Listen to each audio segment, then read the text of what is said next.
All right, y'all, are y'all ready to be irate? Well, listen to this story and tell me how this is even remotely okay. There's a lot of outrage in California, and rightfully so, as a serial child molester who was actually sentenced to 3 life terms is set to be released under a parole program. This is absolutely absurd. So this is 64-year-old David Funston, and he was reportedly convicted of 16 counts of violent crimes. That included kidnapping and child molestation back in 1999. His crimes reportedly involved multiple kids as young as the age of 5, and it sparked outrage, as you can imagine. The judge who sentenced David even described him as the monster parents fear most. However, they are about to release this monster back out into the public again, and that is not okay. David reportedly targeted children who were playing outside their homes near Sacramento, and he would get them to his car using either candy or toys. In one case, in 1995, he used a Barbie doll to entice a young girl before he took her to a residence and penetrated her with his fingers. Absolutely sick. Now, despite him being originally sentenced to 3 consecutive terms of 25 years to life, he is now set to be freed after serving only 30 years. Absolutely unbelievable. According to reports, David here was granted parole under California's elderly parole program, which allows sex offenders as young as 50 to walk free after spending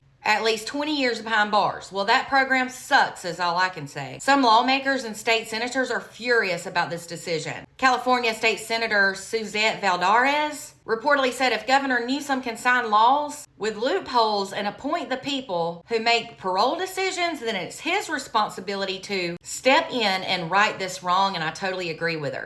She said it made her pure sick to think about the pain and suffering this monster David inflicted on his victims, who were very, very young children. And it's sick thinking about how a monster like him could be granted parole. Reportedly, he is currently behind bars at the California Institution for Men in Chino, which is near LA. In May of 2022, it was said he was initially denied parole. He waived hearings for the subsequent 2 years and was granted suitability last year in 2025. That decision was reportedly sent to the Board of Parole Hearings for review on January 12th of this year by Governor Newsom. The full board reaffirmed David's parole grant this past Wednesday, and that is completely absurd. California Governor Newsom stated he didn't agree with David's release, but has no power to overturn this case per state law. Some are thinking the governor is just attempting to not take responsibility, and I agree with that. Some are saying he signed that bill that gave a board that is stacked with his appointees the ability to set free a violent serial child rapist out into the community. State Minority Leader Brian Jones reportedly said the governor needed to spare them of the fake outrage because he is the one who created this whole system. The crazy thing is, California's elderly parole program makes it where inmates may be released if the board determines they no longer pose unreasonable risk to public safety.